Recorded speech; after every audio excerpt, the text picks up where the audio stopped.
Good afternoon, everyone. I call this meeting to order. This is a land use hearing, and we will begin with the Pledge of Allegiance. So please join me. I pledge allegiance to the flag of the United States of America and to the republic for which it stands, one nation, under God, indivisible, with liberty and justice for all.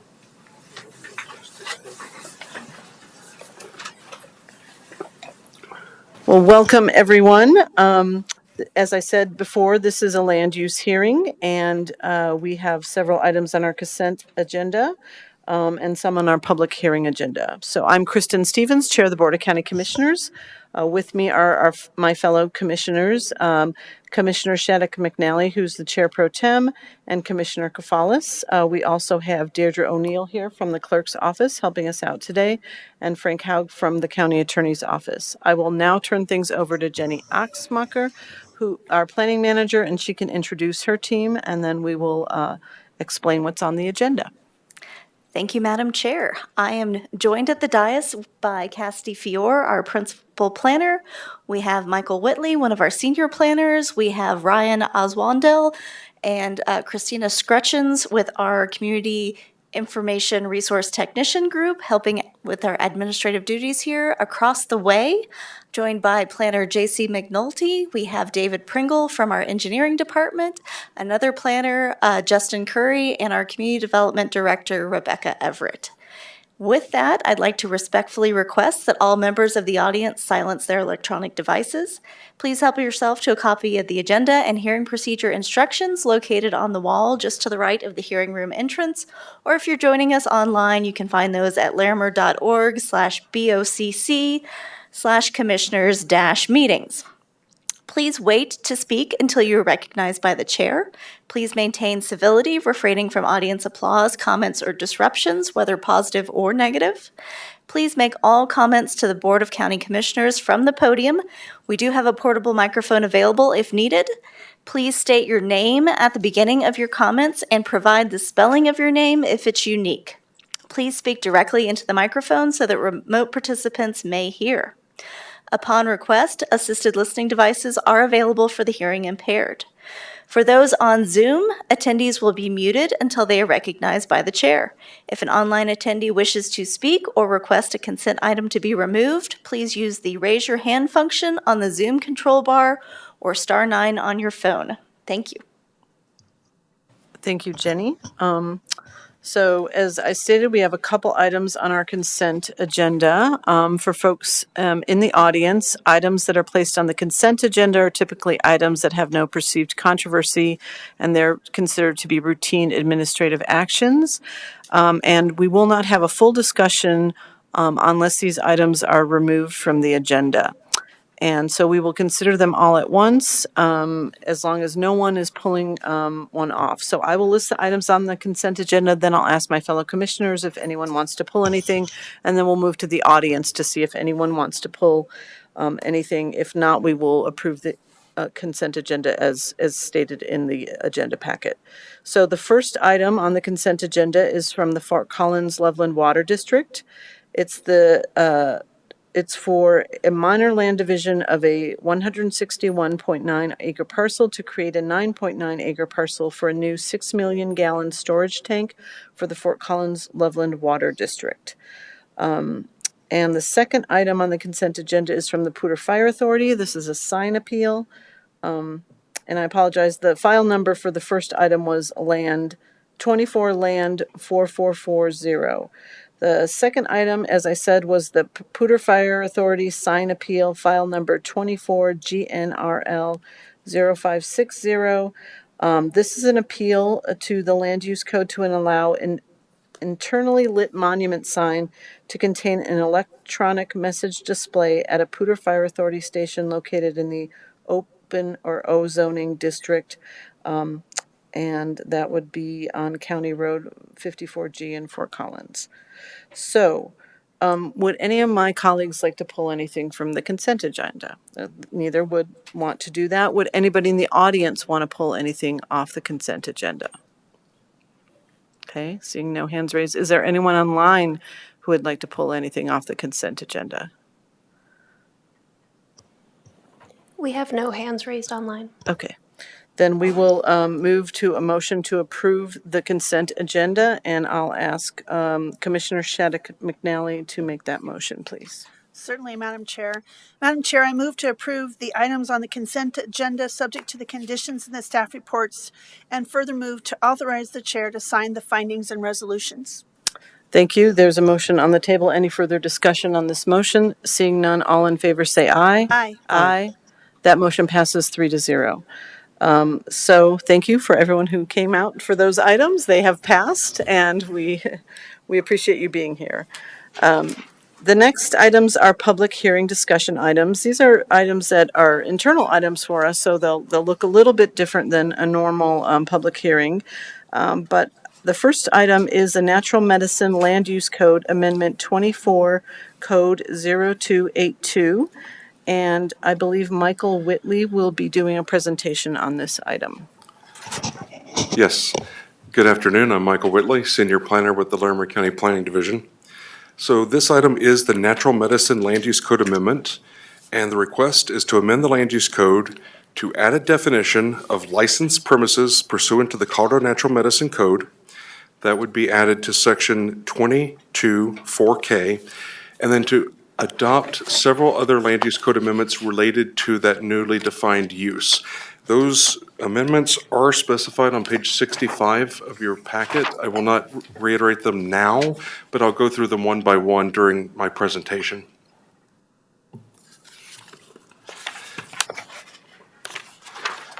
So in November of 2022, Colorado voters approved Proposition 122, the Natural Medicine Health Act, which allowed regulated access to natural psychedelic medicines, including psilocybin mushrooms, for adults aged 21 and older. These substances are reported to show promise in treatment of some mental health conditions. The act can be found as Attachment A, starting on page 73 of your packet. The Natural Medicine Health Act decriminalized the possession, cultivation, and sharing of some psychedelic substances for personal use by adults.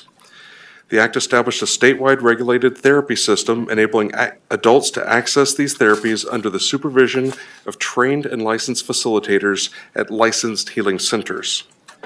Retail sales of psychedelics are not allowed, either for in-home consumption or for unsupervised use. And so there are no retail sales of psychedelics approved through the Natural Medicine Care Act. It's also illegal to provide access to psychedelics to minors. The act granted local jurisdictions the authority to regulate the time, place, and manner of natural medicine-related activities, but the act does prohibit jurisdictions from enacting rules that effectively ban these uses. So the licensing and regulation of natural medicines in Colorado is managed by two state agencies. The Natural Medicine Division of the Colorado Department of Revenue oversees licensing and regulation for businesses such as healing centers, cultivation sites, manufacturers, and testing facilities. And then the Department of Regulatory Agencies will license facilitators who administer therapeutic services. State law does specify that natural medicine facilities shall be at least 1,000 feet from schools, childcare centers, and similar institutions, measured by a direct pedestrian route, and those distances will be verified and enforced by the Natural Medicine Division. So the Department of Revenue did begin accepting applications for natural medicine businesses on December 31st of 2024, with licenses expected to be issued in early 2025. So I will go through the proposed land use code amendments fairly quickly, but we can always circle back and kind of discuss anything in greater detail as requested by the board. So first, we are proposing to add a definition to the land use code for licensed premises pursuant to the Colorado Natural Medicine Code. And so for the rest of my presentation, I'll probably shorten that to licensed premises. So when I refer to licensed premises, I'm referring to that expanded title. So the definition is the premises specified in an application for a license pursuant to the Colorado Natural Medicine Code that the licensee owns or is in possession of, and within which the licensee is authorized to cultivate, manufacture, test, store, distribute, transport, transfer or dispense regulated natural medicines or regulated natural medicine product in accordance with the Colorado Natural Medicine Code. And then in parentheses, there's a reference to the Colorado Revised Statute that is the Natural Medicine Act. And then as a part of the discussion with Planning Commission, we added some language to this definition in the parentheses that basically says that it is referencing the act as adopted and as amended. That came up during discussion about potential kind of changes to state regulations and whether or not we wanted to include some regulations that are, or excuse me, some terms that are defined in the Natural Medicine Act within our land use code. And kind of the consensus through discussion at that hearing was that we would rather refer to the state act and then just, kind of as that is amended, we do not have to adopt amendments to our land use code to kind of react to a changing regulatory environment at the state level. So that's the core of the land use code amendment. It actually adopts a new land use to be regulated. So next, we are proposing to amend our definition of home occupation. So our definition of home occupation does list some specified uses that are not allowed, including currently retail marijuana establishments. We are just proposing to amend our definition to exclude licensed premises from being operated as home occupations. Now, we also have a definition of rural occupations, but we don't need to amend that definition because that definition does not, within the definition, exclude certain uses. So we don't need to make any amendments to that particular definition. So next, within the land use code, we have two tables. There's Table 3.1 and Table 3.2. Table 3.1 lists out all the uses, and then it specifies within, for 3.1, within the rural zoning districts, what use is allowed in the various zoning districts, and then if it's allowed, what review procedure is required. So we are proposing to add the definition of licensed premises to that table. Now, you'll notice that in the report and on the presentation, we do not specify any zoning districts. So we are not proposing to allow licensed premises in any of the rural zoning districts, but we do list every use, even if it's not allowed, on that table. So associated with that, there is Table 3.2, and that is the table for land uses within the urban zoning districts. And so this next amendment would add the definition of licensed premises to Table 3.2, specify that these uses are allowed with site plan review approval in the IL and IH zoning districts, that's industrial light and industrial heavy. And then also, the last column of that table has a place where you can reference use-specific standards. So several, but not all of our uses have specific standards that are only applicable to that use. We are proposing to add a reference to Section 335M to that table, and then the next proposed amendment is actually defining what that 335M says.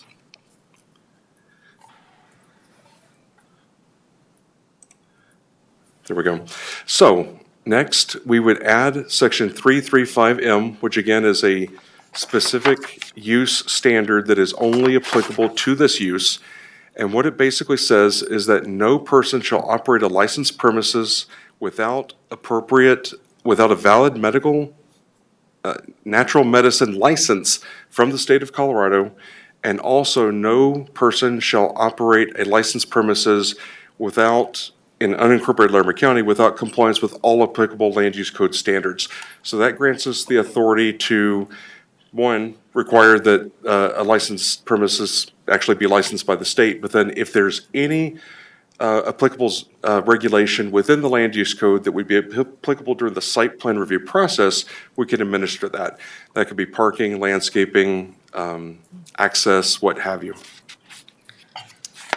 Next, so we amended through this proposal the definition of home occupations, but then there's also a use-specific standard for home occupations, and that section also lists prohibited uses that are not allowed as home occupations. And so we are proposing to add licensed premises to that list of prohibited uses, again, reiterating that you cannot operate this as a home occupation. And then also, kind of hand in hand with that, for rural occupations, we have standards that list what you cannot do as a rural occupation, and we are proposing to amend the code to specify that you cannot do a licensed premises as a rural occupation. So again, it circles back to it needs to be, as proposed, an industrial light or an industrial heavy zoning district. Lastly, every use has a parking requirement. And so we are proposing to add to our parking table 4.4 the use, and then also require one space per 200 square feet devoted to that use in both the urban districts and growth management areas, and then in all other zoning districts. And so 1 to 200 is a fairly common ratio used for commercial operations. And so we're just proposing to say, hey, if we do have a site plan review and we're reviewing this, that's the parking requirement. So there's only one criteria for land use code amendments, and that is that the use is consistent with the comprehensive plan and the intent and purpose of the code. And so I do cite a couple of comprehensive plan policies that encourage small business development in non-residential zoning districts and locations, and then also consider opportunities for non-residential development that are appropriate for the type, location, and infrastructure available. So those are two comprehensive plan policies that I believe are applicable to this request. And then also, one of the stated purposes of the land use code is to preserve, protect, and improve the health, safety, and general welfare of Larimer County residents. And another purpose is to preserve the character and quality of rural and urban areas and to foster convenience and compatibility among land uses. And so we do believe that the proposed land use code amendments are consistent with that comprehensive plan, those comprehensive plan policies and the intent of the land use code. So this item was reviewed by the Planning Commission on December 18th of last year. This was a discussion item.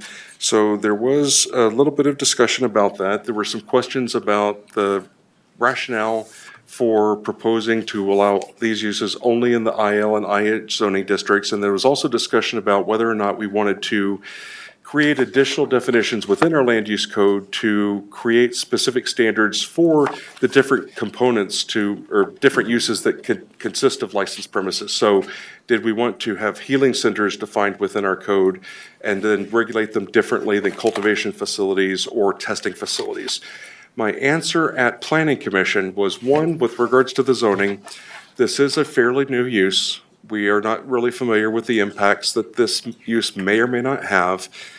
This land use code amendment does establish a regulatory framework as required by state law and starts out fairly confined. So if we determine that there's a demand for these sorts of uses and that those uses are fairly low impact, we could consider taking a land use code amendment back to, through the process for the board to consider possibly expanding the use to allow them in other commercial zoning districts, for example.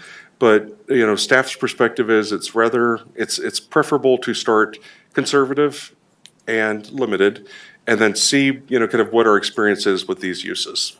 Same thing with, kind of testing facilities versus therapy centers versus manufacturing versus cultivation. The idea is that, we do have the ability to just kind of call them all the same thing in our code and then treat them the same. If we determine that there is a demand for, kind of allowing, for example, therapy centers or healing centers in commercial zoning districts, we can always come back and amend that. But it's easier to start out fairly confined and fairly limited and then liberalize the regulations over time than it would be to come out with something that's more permissive and then scale that back, should we determine that there are actual impacts related to these uses. So that's staff's rationale.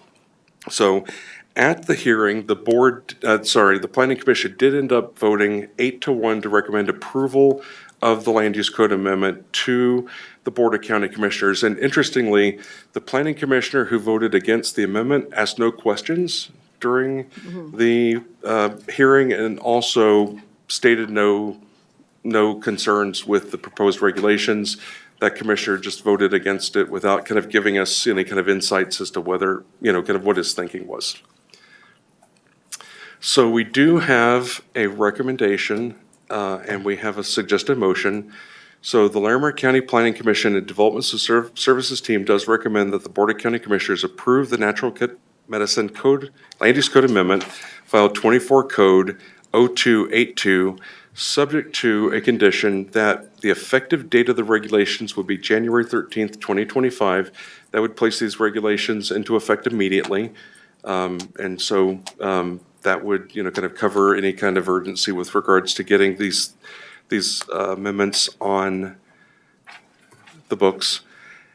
And our suggested motion is I move that the Board of County Commissioners approve the Natural Code Medicine Land Use Code Amendment, File 24 Code 0282, subject to that condition that I just stated. So that's an overview of the regulations. I'd be happy to answer any questions. Thank you, Michael. Any questions? We'll start with Commissioner Cavalis and go to Commissioner Shattuck McNally. Thanks. Thank you, Madam Chair. Thank you, Michael.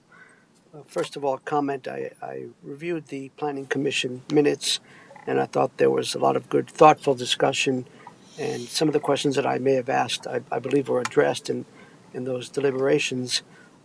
Two things I'd like to ask regarding a direct relationship to the proposed land use code changes, and then maybe if you come back to me, I could ask some more general questions. And one is, I think one of the issues that was discussed in the Planning Commission was the idea of co-location.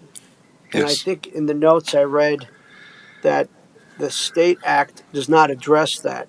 So a question related to that, Michael, is ought we not to be addressing that?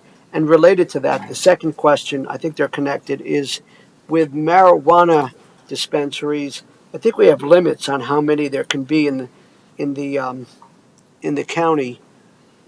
Is that something to consider as we look at these proposed changes? Yes, good question. Thank you, sir. So the question did come up. Is there anything in either the state law or our regulations that would prohibit the co-location of marijuana-related uses and natural medicine-related uses? And the answer is no. So I am not aware of any regulations that allow or prohibit co-location at the state level, and we are not proposing any kind of land use code amendments that would address that. So should an operator that is operating a marijuana-related facility, and we only have two in the county, there are several different kinds of licenses, but we only have two operators. But should someone propose that, they would have the ability to go through the state, kind of licensing system, and then if their zoning was appropriate, they would be able to operate should they be able to comply with, in our case, parking. So I have not heard any kind of indication from either of our marijuana-related operators that they would like to do that, but that would not be precluded from our proposed land use code amendment. Now, with regards to the number, state law specifically allows local jurisdictions to regulate the number of marijuana-related operations. Also, we can regulate time, manner, and location. With natural medicine, the main difference is it explicitly says we have the ability to regulate time, manner, and location. It does not mention number. So number is specifically referenced with marijuana, but is not referenced for natural medicine. So it would be, I'm not aware of another jurisdiction that is thinking about adopting a number associated with that. May I follow up? Yeah. Thank you, Michael. Well, just to go back to the matter of co-location, if the state isn't addressing it and somebody who is interested in doing a natural medicine healing center and co-locating it with a marijuana operation, isn't that something that could be problematic? And isn't that something we ought to limit or prohibit, perhaps? Well, kind of going back to why we are starting fairly conservative, we're not really sure what all the implications of these uses are. So I do know that, for example, for a healing center, there is a requirement that there's a limitation on dosing, and then the person who is receiving, kind of the medicine at a healing center does have to stay at that healing center until they are able to kind of leave on their own volition, is my understanding of the regulations. So there would be people coming and going, but people are not going to be going, receiving natural medicine, and then immediately leaving in terms of, kind of impacts on maybe impaired driving, that sort of thing. We don't know kind of the full range of impacts that there may or may not be with these uses. We have quite a bit of experience with marijuana, and every year, kind of related, every year when we come forward for marijuana license renewals, we confer with the sheriff's department and we ask, has there been a need for increased sheriff or kind of law enforcement activity associated with these uses? And there's never been a response from the sheriff's office that there has been a need for increased law enforcement activity. Now, every once in a while, kind of there are break-ins, there are thefts, there's been a few issues, kind of that have been expected, kind of with a business associated with marijuana, but we've not seen a need for increased law enforcement activity related to marijuana, and I would expect that there would be even less need associated with natural medicine, given the nature of the use, given that it's not a retail situation.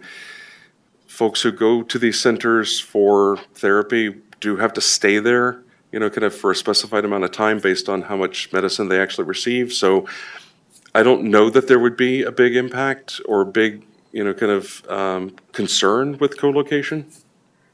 Thank you. And just as a quick follow-up, and then you folks, it is within our purview as the Board of County Commissioners to prohibit co-location. Is that not correct? So I will let Frank answer, but I do not see a conflict. Well, maybe I should just let Fred answer, but staff's answer would be, I do not see a conflict with prohibiting co-location based on our ability to regulate time, place, and manner of these uses. I don't know what you. I think you could, from a practical standpoint, you could do that. You could prohibit co-location. The regulations for the natural medicine don't grant as much power to the local jurisdictions to regulate it as the ones for marijuana did. And in fact, the ones for the natural medicine specifically kind of limited the ability of the local jurisdictions to regulate it.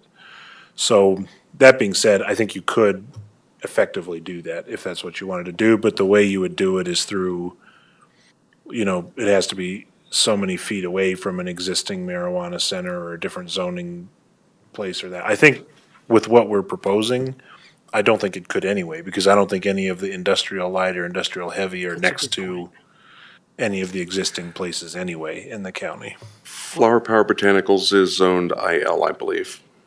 That's right, along the Mulberry corridor. Well, just something to think about. I'm not sure. We can have that conversation.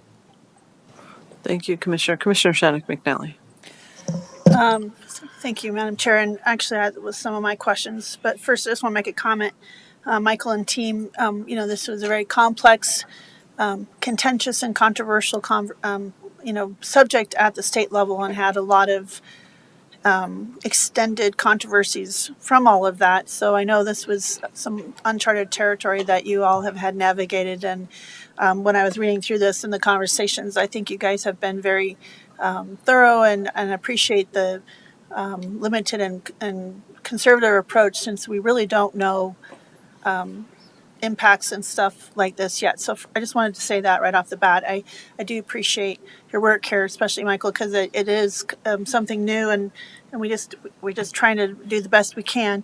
So I have a couple of questions, if I might, Madam Chair. The first is, don't we have to have this kind of in place by a certain date with the state with adoption? And wasn't there something that local jurisdictions had to have this something in place by a certain date? From my recollection, do I have that correct, or was that Yeah, there's not an explicit mandate that local jurisdictions have regulations. However, what the state did say is the state started accepting licenses on December 31st of last year, and they expect to begin issuing licenses early this year. And there's actually a frequently asked questions handout that I do have pulled up that I could share. But one of the frequently asked questions is, what happens if a local jurisdiction has no regulations?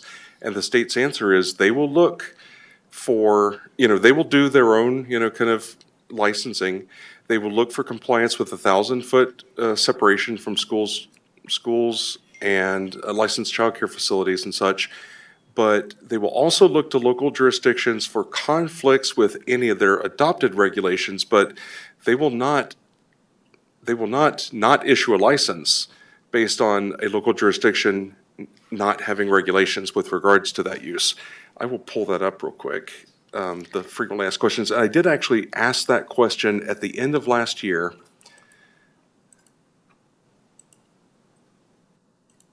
Yeah, so I'm sharing that by way of my PowerPoint, where, again, that's a frequently asked questions document. I did ask that question of the state last year during a local jurisdiction kind of information session, and the state did not have an answer. Really, if it meets the state requirements, they will issue that license no matter what the local jurisdiction, if the local jurisdiction does not have regulations in place. So there's not an explicit, you have to have something in place. But if we don't, then we are at the whims of whoever, kind of makes an application.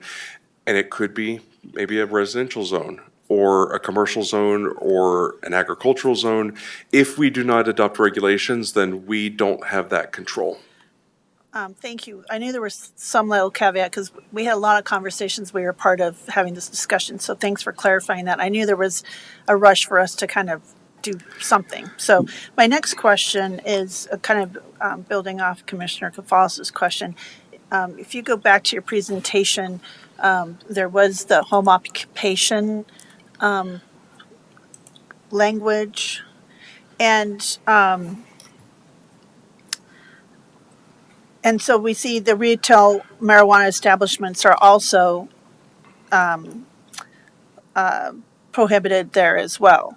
So that, Correct. I'd like to see that consistency. So that, to me, makes sense to have consistency going forward with those two subjects, since it's not there, maybe consistency with other other locations. So just thinking of that. So for me, when you talk about co-location, that also makes me think about the zoning thing. And since we said this only in those zones, what would be the case if, I guess that one location though is industrial, you said, right? But the other one was not? Yes, so we have two licensed facilities, and to simplify, they both have, well, no, I take it back because one gave up their cultivation license. So we basically have two retail stores, and we have one cultivation facility. Those are within two locations. One is zoned commercial, one is zoned industrial. So I do believe that it is Flower Power Botanicals that is zoned IL, and Choice Organics is zoned CC, I believe, Commercial Corridor. So without prohibiting, kind of co-location, there would be a possibility for co-location for one of our marijuana-related facilities, but not the other if we don't expand the number of zoning districts that these uses are allowed in. Now, I would like to, well, for whatever it's worth. So there's been a lot of talk lately about contraction within the marijuana industry and sales being down. So that suggests that it might be possible for some of these operators to be looking for additional revenue streams. So I can't guarantee, I've not heard anything, but I can't guarantee that any of these operators might not look to natural medicine as a way of expanding their business base. So that leads me to my next question, and thanks for that information.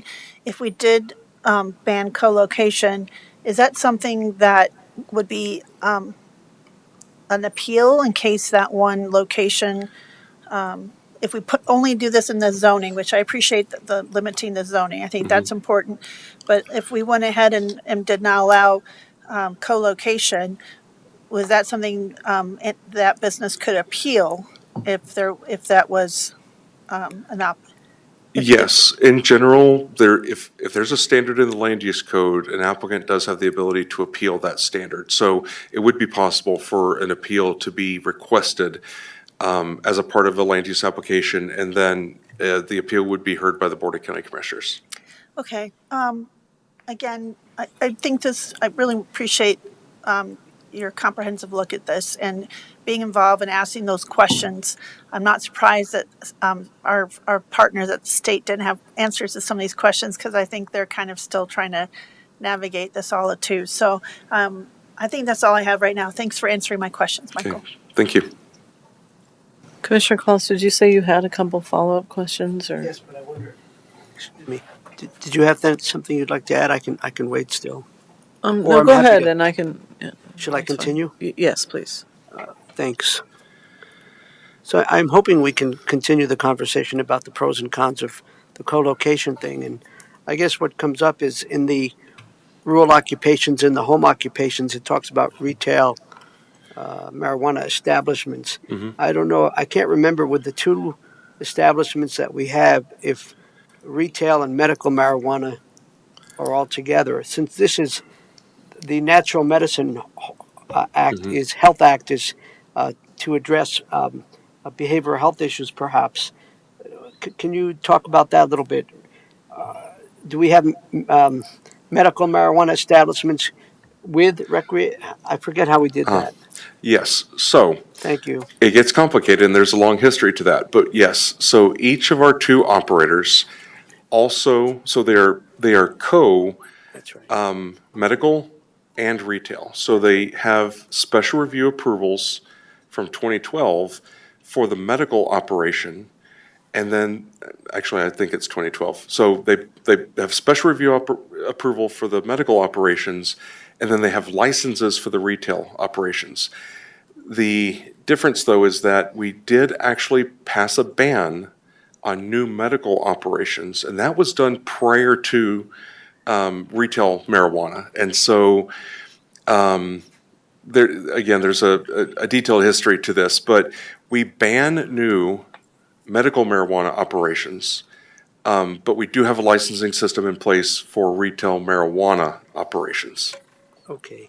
And then just try to be quick, my more general, broader questions regarding which provide, for me at least, provide some background context here to make an informed decision. Could you help explain what appears to me to be a contradiction in the NMHA Act, the Natural Medicine Healing Act? Because on the one hand, in the background section of our report, you state, Michael, that the NMHA decriminalizes the possession, cultivation, and sharing of some psychedelic substances, etc. But then it goes on to say, but retail sales of psychedelic for at-home or unsupervised use is prohibited, and it is illegal to provide. So to me, there's a contradiction. Apparently, you could possess the psychedelic substances, but unless you're in a healing center that is properly licensed, you can't consume the mushrooms. Oh, actually, you can. So the prohibition is against sales. So, and even with a healing center, there's no retail sales of psychedelics. They could administer psychedelics to, I don't know if the term is going to be patients, or I'll just use the term patients. Centers can administer psychedelic mushrooms at those licensed facilities, and the administrator has to be licensed, but they cannot sell these kind of psychedelics. And there's also no sale, so there's no retail sale at all. And it's also illegal to sell individual to individual. But you can transfer. If I, as a citizen over 21, cultivated psychedelic mushrooms, and that is within the kind of bounds of the state Natural Medicine Act, I can give you natural medicine, but I cannot sell you natural medicine. So you can provide it, but you cannot sell it, which is actually the same as marijuana. As an individual over 21, I can cultivate my own marijuana, and I can give each of you commissioners up to an ounce of marijuana, but I can't sell that to you. Same thing with mushrooms. Okay, thank you. That's not an offer. Yes, thank you. Last question. Thanks, Madam Chair. And regarding so the Department of Revenue, the Natural Medicine Division will oversee the licensing, and then the DORA, the Department of Regulatory Agencies, will license facilitators. When is that going to happen? And what are there some preliminary qualifications to be a licensed facilitator in a healing center to safely administer these psychedelic substances for the benefit of the individual? Yes, both of those state agencies are accepting applications right now. And there are qualifications that do include background checks, prohibitions against certain convictions, and there's an education component. So you have to have a certain level of education with So regards a to this person use. doesn't have to be a mental health counselor. I I mean, this is to address mental health issues and behavioral health issues. Don't they have certain level of qualifications? So the state has adopted qualifications. I'm not actually familiar with whether or not you have to have medical, kind of mental health qualifications to be able to administer that. I don't know that. Okay, thank you. That's all. Okay. Commissioner Shackley, have you thought of anything since? All right. Um, I, I guess a lot of my questions have been answered. Going last, that happens sometimes. But one of my questions is, how are neighboring jurisdictions dealing with this? How have we been in contact with the cities of how do they understand what we're going to be putting into place? I just wonder if those connections have been made. Yeah, I've had conversations with a handful of jurisdictions. There's been some information in the news. So, and actually, I would like to give credit to Weld County. Weld County has taken a very similar approach. They have adopted, and I'm sorry, they are in the process of adopting regulations that are virtually identical to the proposed regulations. We actually, kind of borrowed heavily from them. Boulder County is taking a similar approach. Some jurisdictions are changing their definition of medical clinic to put these healing centers as, kind of within existing definitions and treating them as clinics, and then, kind of going, allowing them with whatever zoning district that would be allowed in. There was an article in the Coloradoan, thank you, Rebecca Everett, for bringing it to my attention that there are a handful of jurisdictions, including Timnath, Berthoud, and one other locally, that are actually adopting moratoriums, which I think is not contemplated by the state law. I think that's a little bit risky, but Fort Collins is taking a wait and see approach. There are a handful of jurisdictions that have adopted regulations, but nobody has adopted them more recently than like December and January. So we're kind of on the edge in terms of what local jurisdictions are doing. And the state has sent out a couple of emails asking local jurisdictions, hey, how are you approaching this? And the response, as I understand it, is the vast majority have not even begun considering regulating natural medicine. So I think we wanted to be in front of this issue, and I think we've done a pretty good job. Yeah, I mean, it is a tricky one, and part of the difficulty is that we can't restrict them as much as we might with a marijuana establishment. You can't virtually ban them. So the moratorium is interesting. I think they were 6 months maybe for Tim. I think I read that article as well. And I suppose until they, kind of think this through. But I think we're on the right page here of coming up with a fairly conservative model and then kind of going from there and seeing what.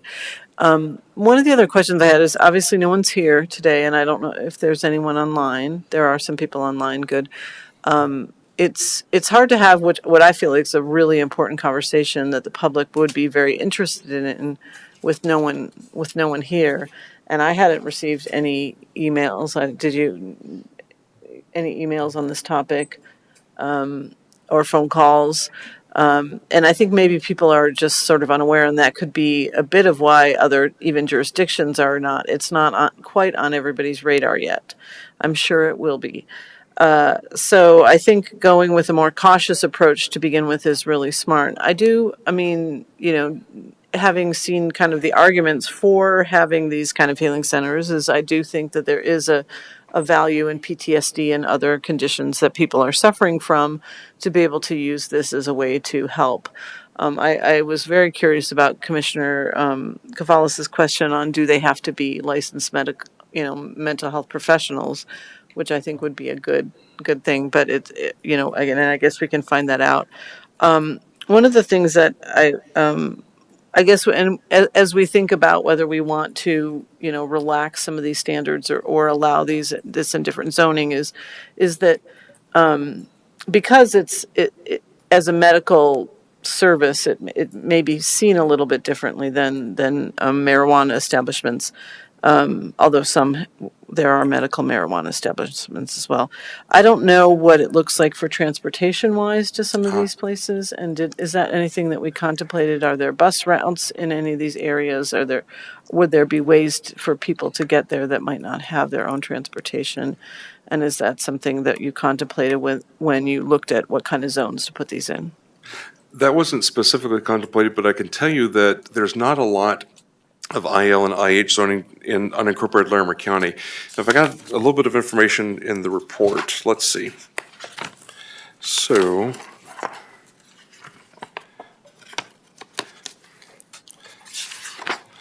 yeah, so of IL, there are 475 parcels zoned to IL and only 27 parcels zoned IH in unincorporated Larimer County.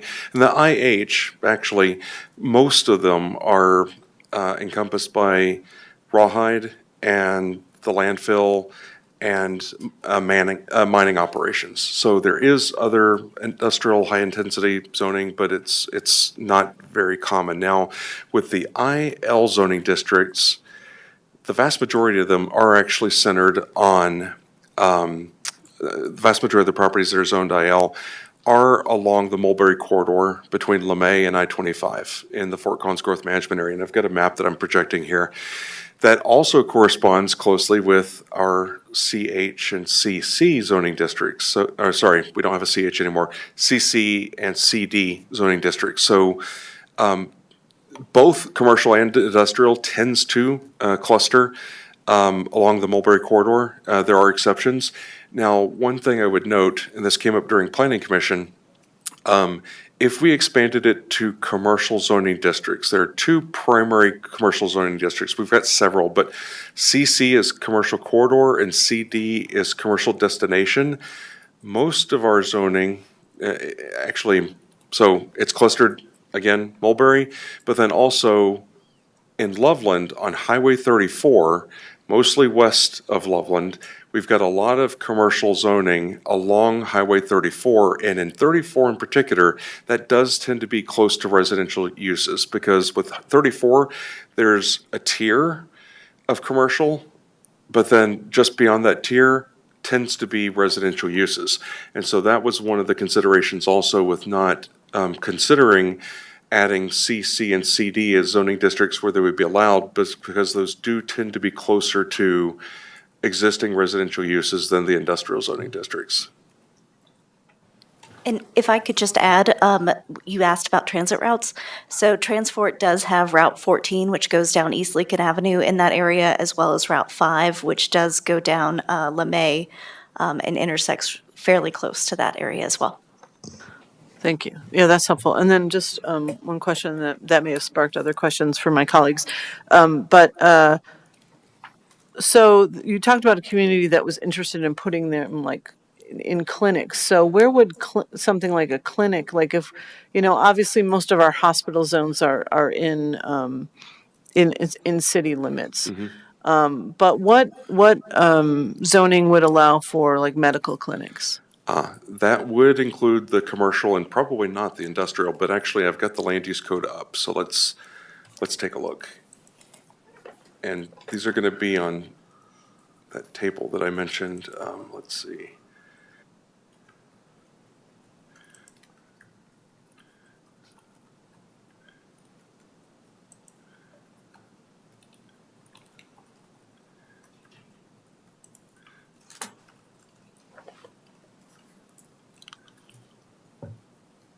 Okay, so if we were to classify or expand the definition of medical or dental clinic, because that's the definition as it exists right now, then what we would be looking at would be actually mixed-use commercial, CC, which is commercial corridor, CN, which is commercial neighborhood, which, again, by definition, is close to a neighborhood, and then IL through site plan review, and then the AP Airport Zoning District with special review approval.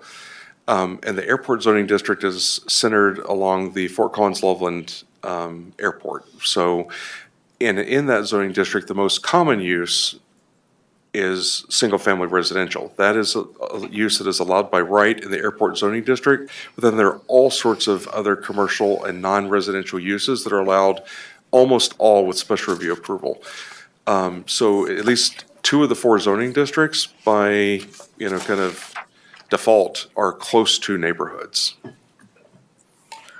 And was the thinking not to have things near neighborhoods, even though it's not expressly considered? I mean, it spells out childcare and schools and similar institutions, which, if I remember with the medical marijuana, means kind of even higher ed institutions and smaller sort of trade type schools. But I'm assuming we picked the IL and the IH because they weren't necessarily so, close to as residential areas as other zoning districts are. Correct, yeah. So the state requirement is 1,000 feet from schools and childcare centers and such, but the general idea with kind of commercial and industrial uses is to provide a separation between commercial and industrial as appropriate given the expected impacts.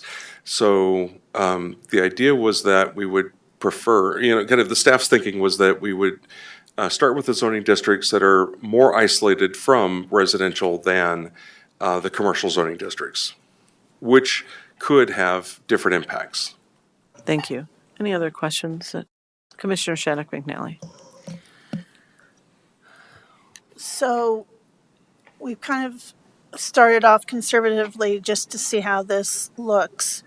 If we went ahead and talked about not allowing co-location and then see, if there is still a pathway forward, would that be a complicated addition to add that? Just, I can see the value in starting off maybe a little more, conservative and learning as we go with this and learning from others, because I do see the value of getting ahead of this and then just seeing how this unfolds. Because there is those, like you said, there's those definitions of handing it to each other and not selling, and who monitors that and who's policing that compliance. So I still have some questions. I do see the value in some of this for behavioral health clinicians and stuff to monitor this, but I do see that I still think there's some caution in how we allow this and see how this goes, especially since we only have those 2 facilities, and so I'm just curious about how that would look if that was a big thing to add or change, or did you contemplate that already? I was thinking about that as the hearing unfolded, and so my thought is that it would be fairly easy to add item 3 to section 335M. So 335M, again, is a use-specific standard, and then add a third standard that says natural medicine facilities, kind of as defined, shall be at least 1,000 feet from licensed retail marijuana establishments. And then if you cared to, we could add that same language with regards to direct pedestrian route. Then it becomes our issue to kind of to address. However, that's not hard to do with the facilities we have. So yeah, that would be an easy addition to the code. Thank you. That's all I have, Madam Chair. Thank you. Commissioner Kapalus. Thanks, Madam. Thank you, colleagues. And just to answer your question earlier regarding any outreach that we may have received on this topic, I seem to recall, I think it was back in November, I was contacted by, and maybe they're online, but someone who was interested in perhaps establishing a facility, a natural medicine facility. And I think that's what prompted Rebecca and others to work on this. So we would have something in place by January, since the effective date for licensing was. So there was someone who reached out, and perhaps that person will be speaking. I don't know. And there was an individual who did say that they represented several individuals who were interested in this type of use, and we did notify them of these hearings. In addition, let's see. You said something that sparked a thought, but now I can't remember. It happens to me all the time. Yeah, I can't remember what else I was going to say, but there was something else there. It might bubble up. Thank you. All right. We're done with questions. We feel good, at least for right now. Good to hear Oh, from folks. I Yeah, just remembered. we do. We'll have a public. So, according to the Coloradoan article that just appeared, I believe yesterday, there's only been one license application with the state in northern Colorado, and it's on the outskirts of Greeley. So there's not been any individuals who have at least applied for a license with the state in Larimer County that we're aware of. Okay. Well, thank you, Michael. I think that we've asked the questions that we want to ask, and so I think we'll move open to public comment. So there is no one in the room, but I think there might be some people online. And so for those folks who are online, you would have 3 minutes to offer public comment if you wish to speak. You can raise your hand or indicate otherwise that you want to speak on this topic. We would give you the 3 minutes, and then your time would be up. So is there anyone who would like to speak? If there are any members of the public that would like to speak online on this case, please use the raise hand function or by pressing *9 now.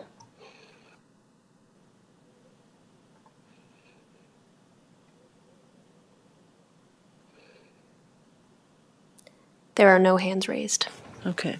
Well, for anyone who's listening, either online or streaming this, please know that we're open to taking more input on this topic. It's a relatively new topic for all of us, and we're all learning about this.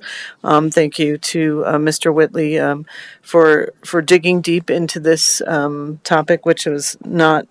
I don't think we all understood all the ramifications when this passed at the ballot. So. Any further questions, commissioners, before we make a motion? Or now, Commissioner Shattuck McNally, when you were speaking about adding that to this section, is that something we would do now, or we would contemplate that later? Were you? I was contemplating putting it in there now, knowing that there is a pathway forward still for those folks, and we can evaluate it. It's not something I figure it's better to start from this place, and maybe have that separation, and so we could really be able to see how this looks as a natural healing center. And so I wanted to maybe add that just for now. And knowing that there wasn't a way for them to, I don't see a lot of folks, if we don't have any applications or anything, I don't see a lot of folks knock on this door, but I much rather start from a place of maybe limiting that co-location. And I do see that was asked a lot with the Planning Commission as well. So I'm also knowing that was a question from others too. So we thought, so I guess I see people looking at the county attorney, so I'll look to the county attorney.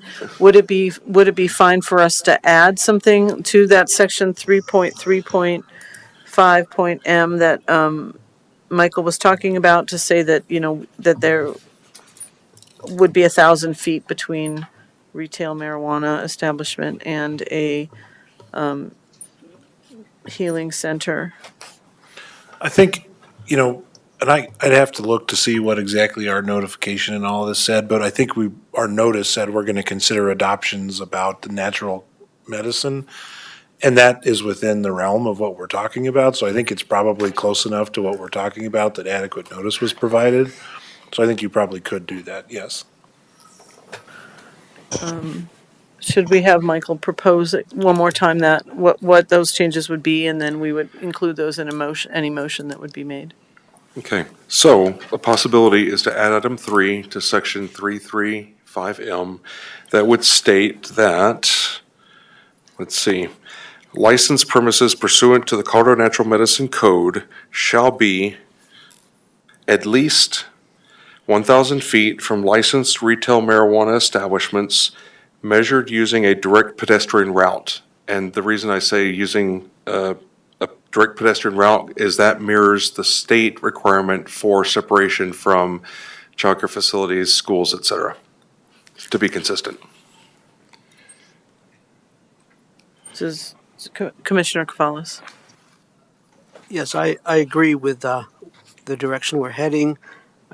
Question I have, Michael, is if we are to be consistent with the other two items listed under the development standard 3.3.5.m, it precedes the licensed premises with a no. Okay, we can word it that way, yes. In other words, no Yeah, licensed no premises license, yeah, shall operate within Within. 1,000 feet right. or something like that. Would you like me to restate that then? Slowly and clearly, Okay, all right, I'll give it a go. and using your outside voice. All right, item 3. No licensed premises pursuant to the Colorado Natural Medicine Code shall operate within 1,000 feet of a licensed retail marijuana establishment. Let me go back to this. Measured using a direct pedestrian route. Is that good? Yeah.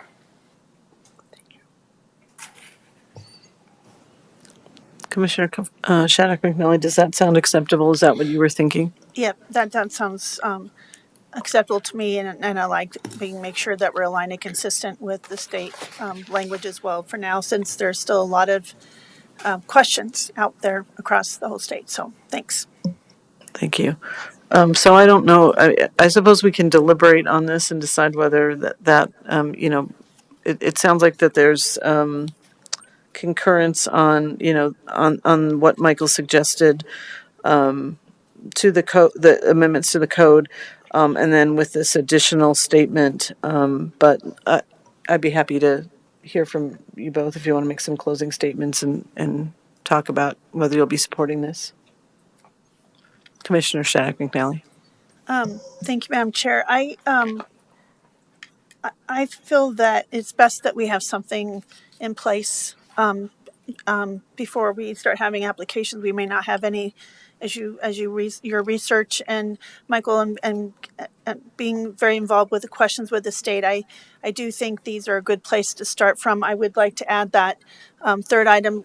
I think that I'm strongly in support of that, and I do think this is a good place to start from and to understand how these operate. We still have a lot of learning, and I think we're learning with others. So I appreciate the continued collaboration with other jurisdictions and with the state as we navigate through this and see how this natural medicine opportunity develops going forward. So I will be supporting it, and I do hope that my colleagues will consider accepting and adding that other number 3 to that 3.3.35M. So.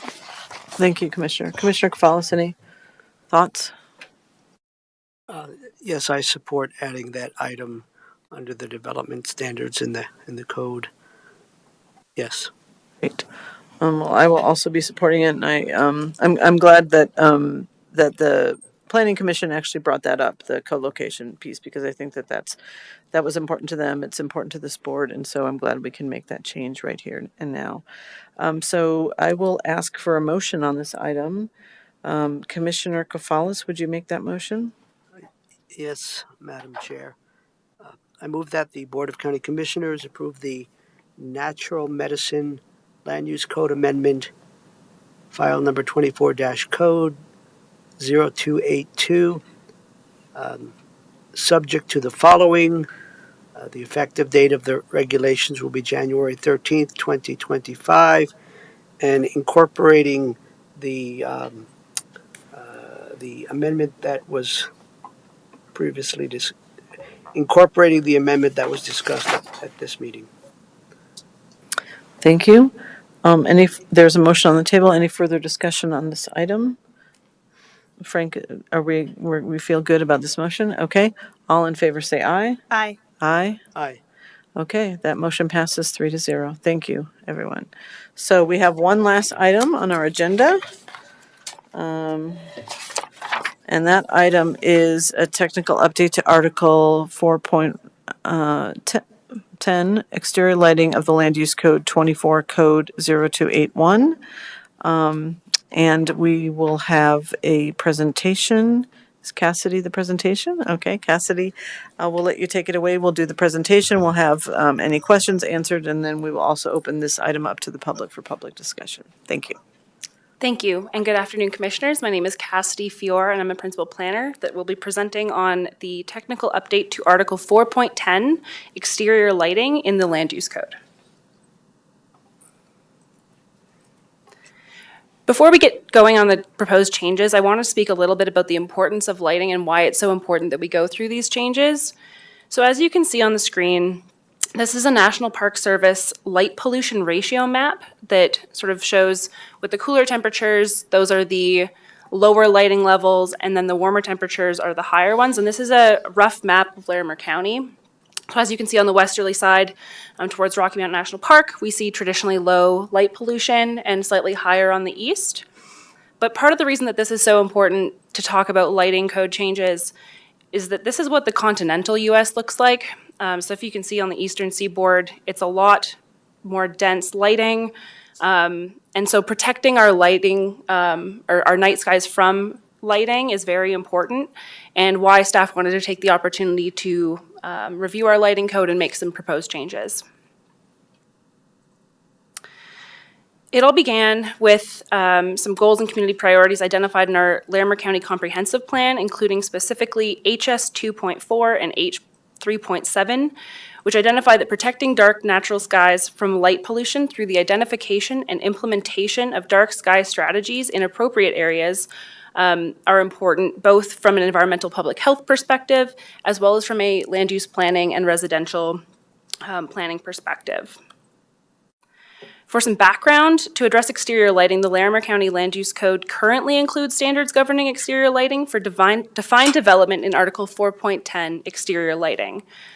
And I do want to speak a little bit about Article 4 development standards before we get into the technical changes. So the definition of development includes the division of any parcel of land into two or more parcels, the construction, reconstruction, conversion, structural alteration, relocation, or enlargement of any structure, any mining, drilling, excavation, clearing of roadways or building sites, landfilling, or other disturbance. But the definition of development does not include activities associated with normal agricultural practices, the drilling of water wells on individual lots, and the construction of individual single-unit or duplex residential dwellings. That was a question that we got throughout our public consultation as well as the meeting with the Planning Commission.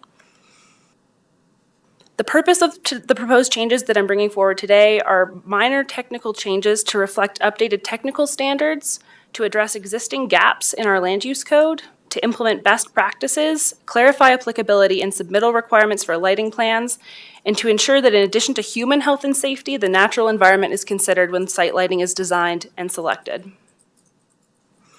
The project so far is in two phases. So phase 1 began in early 2024 with an initial work session held with the Planning Commission and Board of County Commissioners on October 9th, 2024. Planning Commission recommended approval of the update unanimously on December 18th, 2024. And staff have engaged in several efforts to shape and refine the proposed changes since the time of the work session and the Planning Commission meeting, including minor revisions based on the Planning Commission feedback, and staff are supportive of those revisions. We have also begun to consider next steps to further implement lighting requirements, such as educational campaigns and revisions to the building code to align it with the land use code. Phase 2 includes requesting carryover funding to facilitate collaborating with a qualified consultant to assist in delivering educational materials and information, also identifying ways to align the land use code and building code requirements for exterior lighting, and conducting additional staff training and community outreach on lighting best practices and resources. We talked to a wide variety of agencies and people as part of the development of our proposed changes, including various municipalities such as Fort Collins, Estes Park, Timnath, Loveland, Berthoud, and the town of Westcliff. We also spoke with the National Park Service Night Skies and Natural Sounds program, as well as Rocky Mountain National Park specifically. Within Larimer County, we spoke to natural resources, planning, environmental planning, building, code compliance, and facilities. And we also asked our planning advisory committees in Estes Valley, LaPorte, and Red Feather for their comment as well. We also looked at a wide variety of various template codes, guidance, and best practices documents, including a review of other jurisdictions and their land use codes or bylaws, and really tried to take the best practices from those that we found and identify what could work well in Larimer County. So a brief summary of the land use code changes. They can really be grouped into 5 main types of changes. So one is to the purpose statement to ensure that it's appropriate. Environmental considerations throughout the development standards. Updates to technical standards and incorporating best practices. Lighting plan requirements and alternatives. And applicability and exemptions. The purpose statement is at the beginning of Article 410.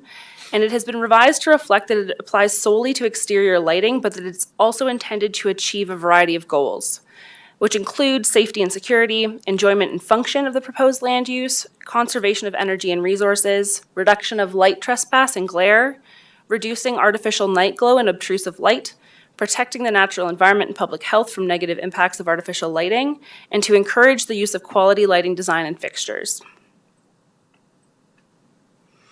From an environmental perspective, we also refined the language emphasizing the reduction of artificial night glow and obtrusive light specifically in natural areas.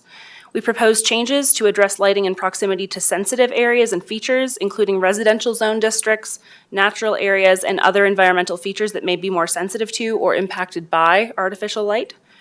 We've added a new subsection, subsection 4.10.3.b.4, that limits all light trespass beyond property lines when they're adjacent to publicly protected open spaces, sensitive natural features such as streams, creeks, rivers, wetlands, lakes, and reservoirs, and protected species habitat.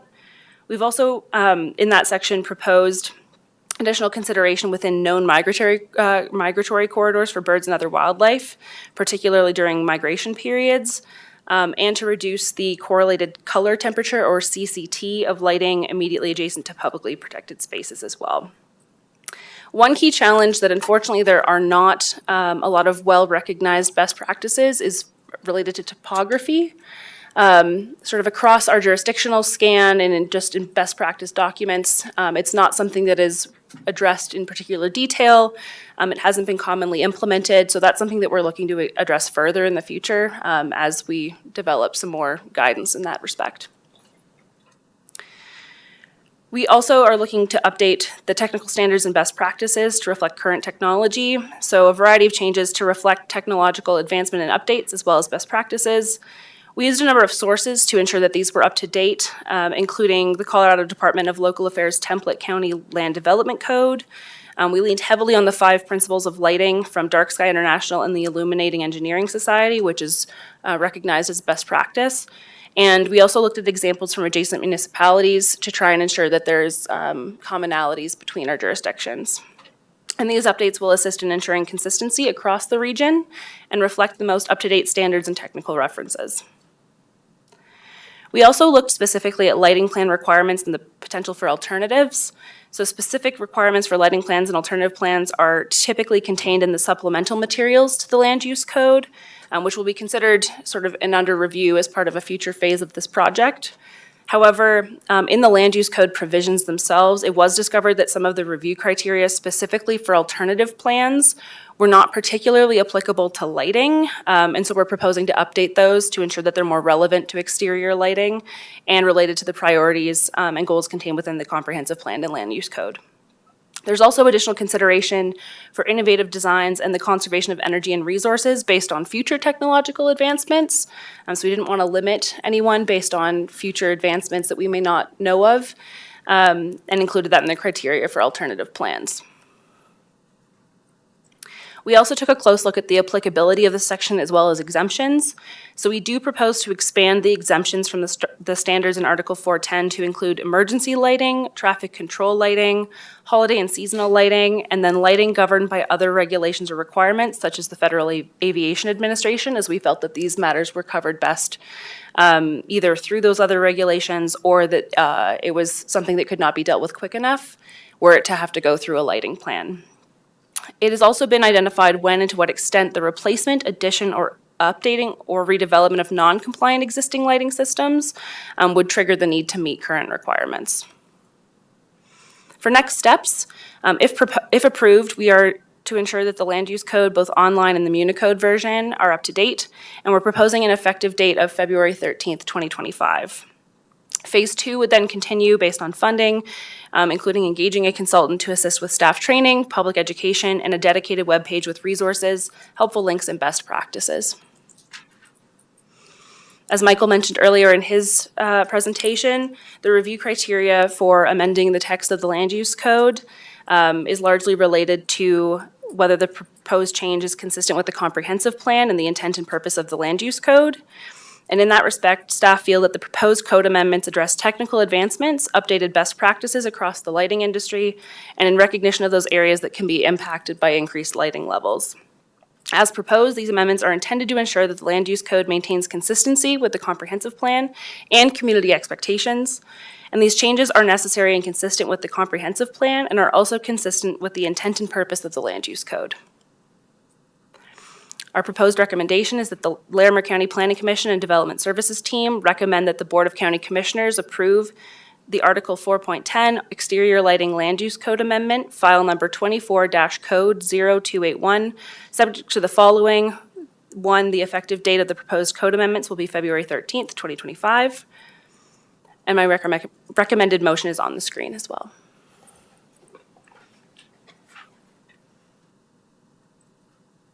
Great. Thank you, Cassidy. Appreciate that. Any questions? Commissioner Shattuck McNally. First, let me start. I have some questions. Let me first start with some comments. Cassidy, well done. Thank you so much. This means a lot to me personally, and as well as a lot of my constituents in the southern part of the county and sensitive areas, that this is something people have been very excited about, and thank you very much. And I appreciate you engaging with some folks at the National Park Service and Rock National Park. I know they really wanted to partner on this, and I just have to say I am just thrilled with the progress, and I know we're not done yet because we have some other things to do, but this is really a giant step forward, and I just want to say well done. I commend you for a job well done, and I'm just thrilled. So thank you. First, I want to go back to on your slides on Article 4, standards and the definition of development. I just want to be clear because I still have some concerns about this one. The definition, the construction of individual single unit or duplex residential dwellings. So this doesn't apply to homes that are built then? Is that correct? That's correct, and it wouldn't apply to new single unit or duplex residential dwellings other than if we were to carry forward some of these changes and align them in the building code, then any structure that pulled a building permit would likely be subject to those requirements. But the Article 4 standards are not typically applied to someone constructing a single unit or duplex dwelling on an existing lot. So, that would, there's a lot of homes being built in sensitive areas next to our open spaces and parks. So is this something that we could, and I don't know whether this to the great, and I think this question was coming, that we could consider, because this is, there's a lot of growth and development happening to our open spaces, and I appreciate the map that you put in. Actually, is a lot worse than the map that I had looked at, and so seeing that over half our county is got, in my opinion, life pollution, and even around Rock National Park, I think this is something important. So, is this something that also could be a next step for us to look at how this can apply to folks? Absolutely, and I'll let Director Everett. I'll let Director Everett speak as well, but that is something that staff considered, and we're hoping through the next building code update to look to align the requirements in Article 4 standards with what could be applied through the building code. Thank you. Yeah, and I think this is a broader conversation that would benefit from discussion at some point, not just as it relates to lighting, but many of the sections in Article 4 and which of those requirements, should we be exempting single unit and duplex dwellings from, and which of those categories of requirements do we want to start considering applying to some of the residential housing, where it might be there may be impacts on neighbors or other considerations that we want to account for. So I think it's a good policy question to be thinking about. Certainly, you all have the ability today, if you wanted to decide that these lighting requirements should apply to single unit or duplex dwellings now. You can make that decision today. But I think there's also a bigger conversation related to Article 4 in general. Okay. Before I continue down that path, when we talked about the other slide about asking and direction on maybe doing carryover for education and to continue this, I think there's also a lot of value in incentivizing through education or showing people why this is so important and understand. And so I just wanted to state publicly that I'm in support of that, of course. And then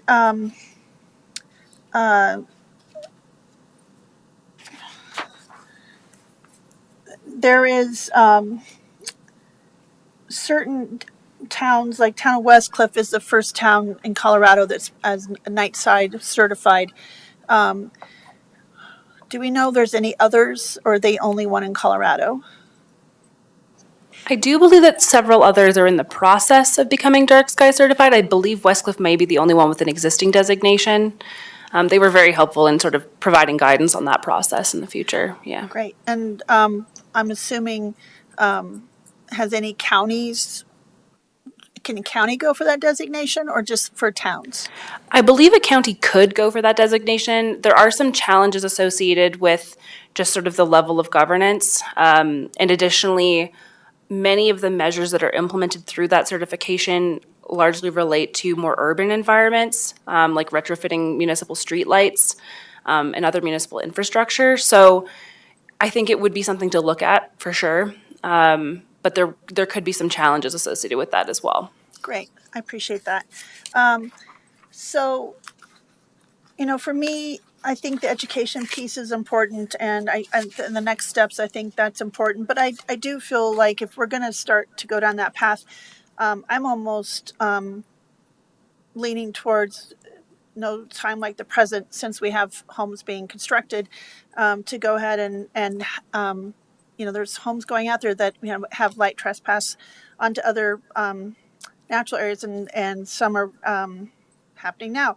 So I would consider, if I would like to consider removing construction of individual single units and duplex resident dwellings, and just go ahead and being proactive and getting ahead of this, because I'd like to see that apply to residential homes as well, especially as we get folks building infill and lot divisions and people getting closer together out in the rural and unincorporated parts of the county.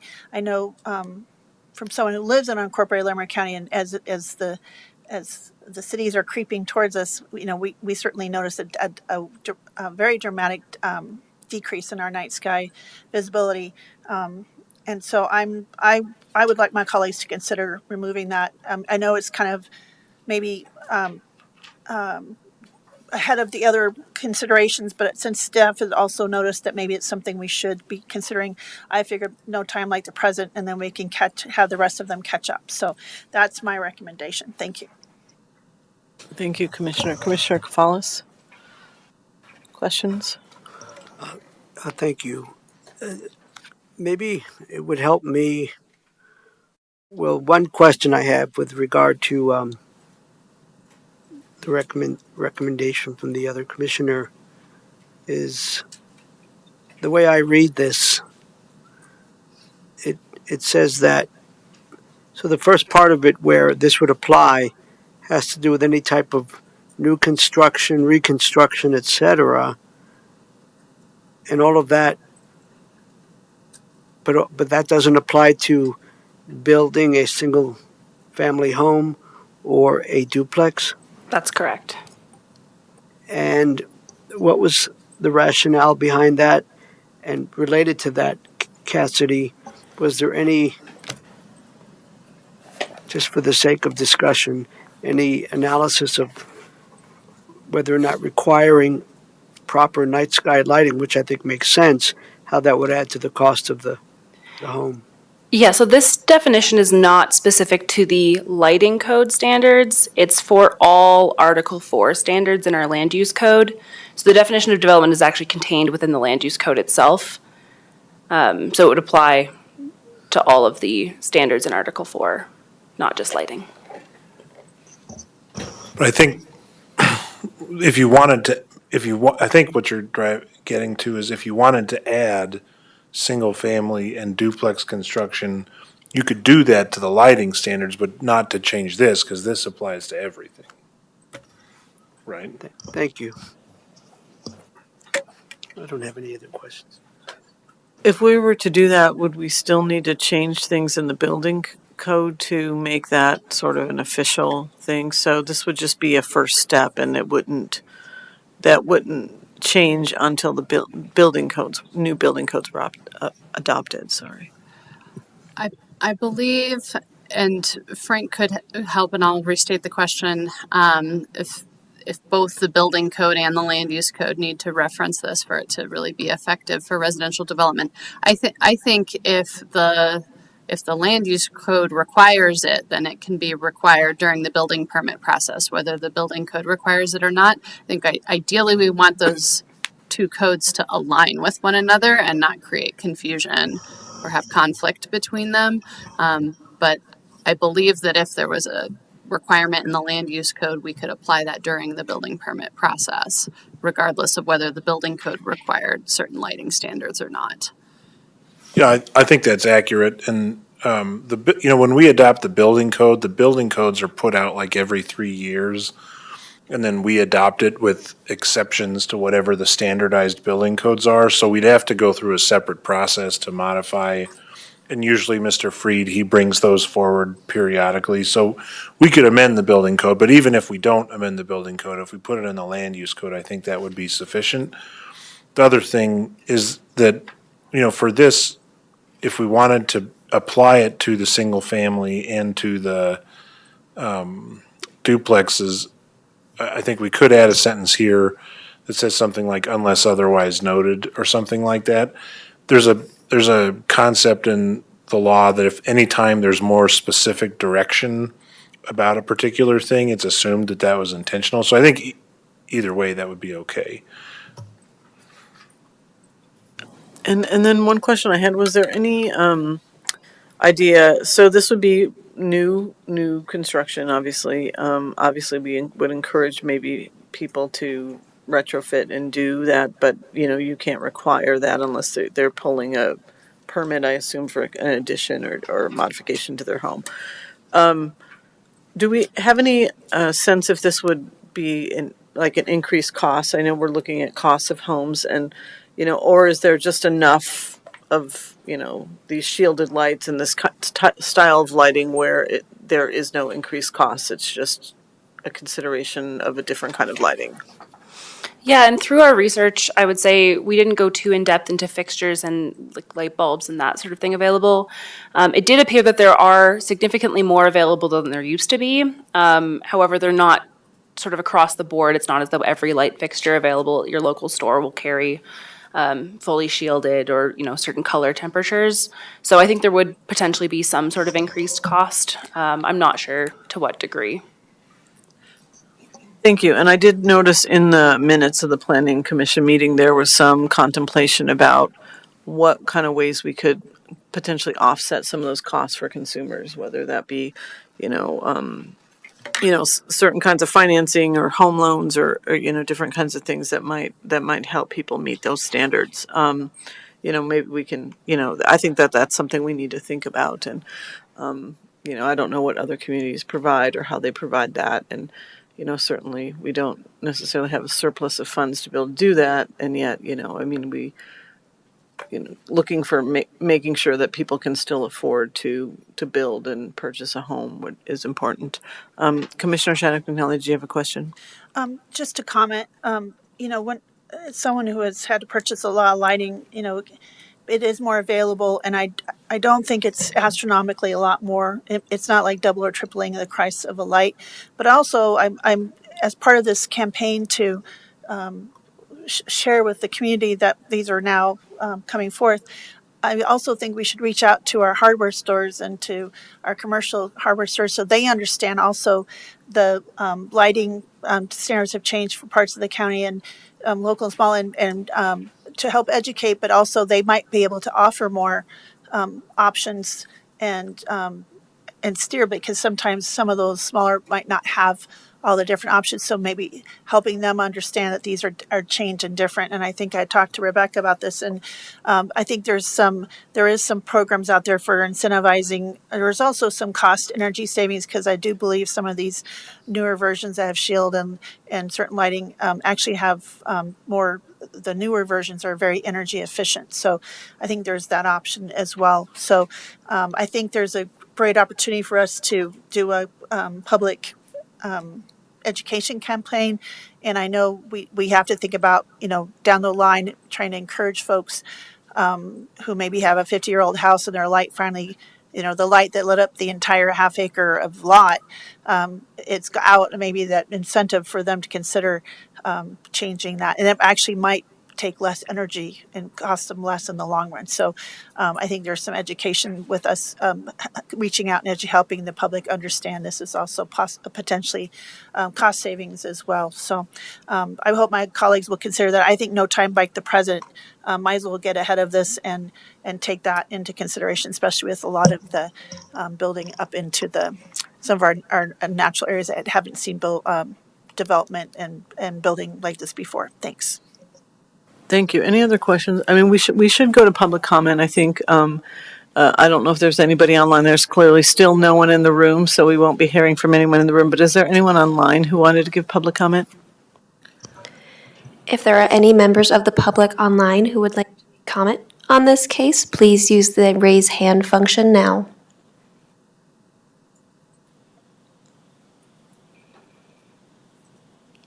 There are no hands raised. Okay. Thank you for checking there, Ryan. Appreciate that. So let's move into deliberation. I'll start with Commissioner Kafalis. I don't know if it's quite deliberation, if it's called the same thing. It's a little bit different of a land use hearing, but any final thoughts before we prepare a motion? Thank you. Thank you, Madam Chair. First of all, thanks to the principal planner. Did I get that right? Thank you for all the work, and I'm sure it was a team effort.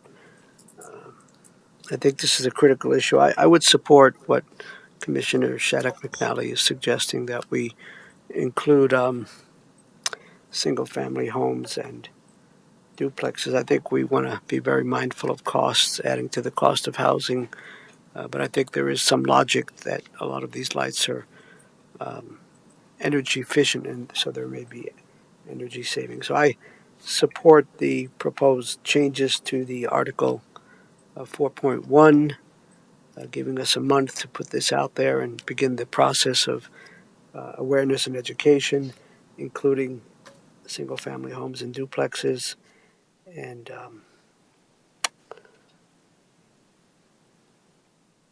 I think it's important. That's all. Thank you, Commissioner Kafalis. Commissioner Shattuck McNally. Thank you, Madam Chair. Again, Cassidy and team, thank you so much. This is tremendous. And Rebecca, too, I know you've supported your team through this. And you also you had a lot of experience with Fort Collins. And if you go to the Fort Collins website, they have some amazing pictures for what night sky looks like. And being up on Trail Road, Rock National Park, and looking out and having the whole eastern sky lit up and you hope you would see dark skies when you try to go and chase northern lights and stuff. That has changed over the last decade for me, and I have a decade of being up there in the middle of the night and hiking and at 3 a.m. and things. So I can say from personal experience this has changed, and I would like to, I do think this is important. So for a lot of reasons, and I'm grateful for Commissioner Gonzalez for supporting us including a new individual and duplex construction. I think, like I said, no time like the present, and because we'd have to go back and look at that down the road. So I think it's just better to do this now. I do hope we will be doing some good public outreach and celebrate kind of the opportunity for incentivizing people to participate and understand why. And so even our businesses and our other partner organizations have recognized that as well, with darkening during migratory bird, the major, like the big Super Bowl of bird migration, turning off their lights at night. So I think it'd be great for Larimer County to kind of be an exemplar for trying to protect night skies. So I am very excited and very supportive of this without a change. And I just want to, again, thank everyone for their work on this. It's very tremendous. Thank you.